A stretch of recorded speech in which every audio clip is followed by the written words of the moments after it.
Formule de police oblige, Halo Zdravo, et j'arriverai pas à le prononcer, Miezal Mabi, générique.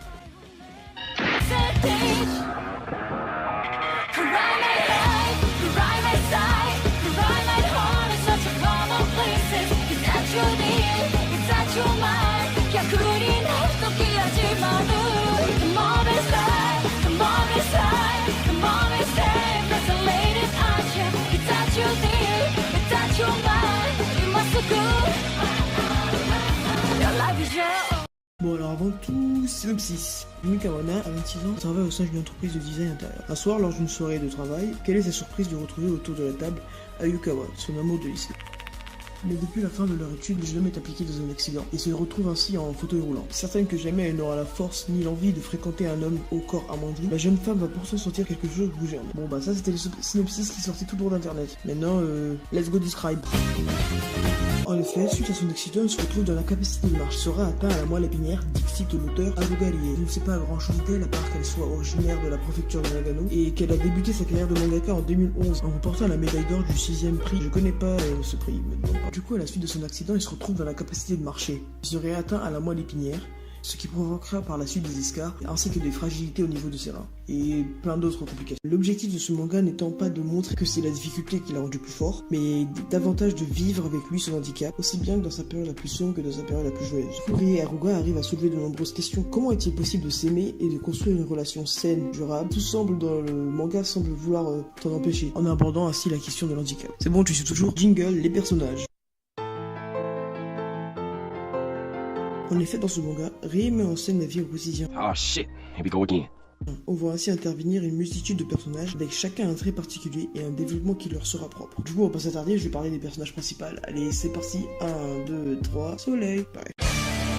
La nature se soucie de tout le monde, elle passe l'intérêt d'autrui avant la sienne. Durant toute l'œuvre, elle aura surmonté de nombreux défis. Le premier étant de surmonter sa situation avec Ayukawa. En effet, une question se pose. A-t-elle les épaules pour surmonter cela? De quelle manière pourrait-elle l'aider sans pour autant le blesser? Elle sera ainsi sujette à de nombreuses préoccupations. De plus, c'est toujours compliqué en tant que valide d'aborder le sujet de l'handicap. Ses intentions sont pures, mais complètement à la ramasse. Comme la vie n'est pas toujours rose, des sentiments contraires se créent, le doute naît en elle, la peur des on-dit et des à ce qu'il paraît, le jugement des autres vis-à-vis de Ayukawa. On se demande ainsi le long de l'œuvre si elle arrive à surmonter ces étapes.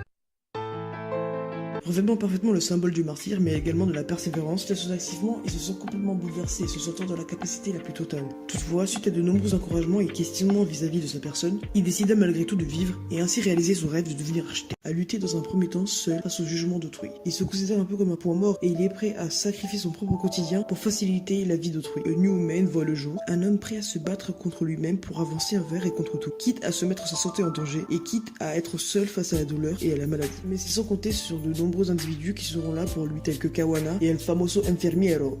Et j'ai oublié son blaze. Je me suis rappelé Nagasawa. Et de là se dessine El Famoso Triangle amoureux. Les deux antagonistes ont chacun des raisons solides qui les poussent à agir. Du coup, on a El Enfermiero, fortement attachée à Ayukawa après l'avoir aidé à surmonter son handicap par le passé. Elle soutient qu'il est mieux placé que quiconque pour pouvoir lui apporter son aide. Ce qui n'est pas totalement faux, vu qu'elle a vu pour la plupart l'évolution d'Ayukawa, elle connaît ses détresses, ses problèmes, et à l'inverse de Kawana, elle ne lui apportait pas ce sentiment de gênance qui se créerait entre eux, vu que déjà, un, c'est son taf, et deux, elle a l'habitude. Koreeda, son ami d'enfance. Ouais, il y a beaucoup d'amis d'enfance dans ce manga. Quant à lui, il est persuadé qu'il est le seul à pouvoir lui apporter la stabilité d'un couple, avec un espoir futur, par exemple, de lui donner une descendance, ainsi que prospérité au sein du mariage.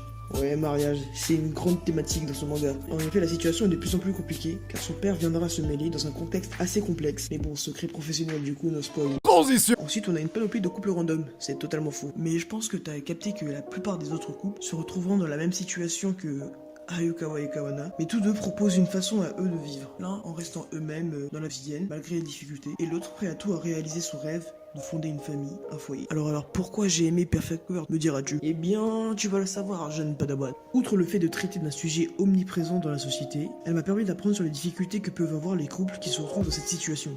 Je conçois que tout le monde n'est pas pareil et tout le monde n'est pas dans cette situation, je présume, mais voilà quoi. Et outre le fait de narrer une romance entre deux personnages, elle traite d'un problème réel dont moi-même je ne m'étais jamais demandé. L'handicap, l'amour, le regard sur la société, sur la vie des gens, de la prise de conscience lorsqu'on arrive à l'âge adulte, la maladie, la mort, la passion et plein d'autres thèmes. Elle m'a également permis de me projeter dans la peau d'une personne en situation de handicap. Tout ça mixé avec un peu de romance mélodrame. Une œuvre bouleversante, poétique et sociale qui prouve que le shoujo, bon c'est un josei.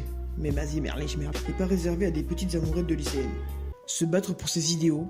Certes, la vie n'est pas un Kinder Pinguin, mais c'est pour se sentir vivant qu'on se donne la peine de vivre. Arrêter de subir la vie, comme dirait un pote à moi, et se mettre tout simplement à vivre. Sachant que t'as un QI de moins 3 fois 1000. En gros, vivre, c'est faire des choix, les regretter, avoir des remords, être triste, pleurer, rire. Tout cela fait partie de la vie. Bref. Et comme disait Sakura dans Kimi no Suizo wa Tabetai. Ouais, j'ai été marqué par ce film, ouais. Y'a quoi? Vivre, c'est la capacité à communiquer avec quelqu'un d'autre à l'aide de son cœur, et le fait d'exister en lui et en soi vivre. Être reconnu par quelqu'un, être aimé, être haï. Si tu es seul, tu ne peux pas savoir si tu existes. C'était Iki dans Perfect World. Ciao.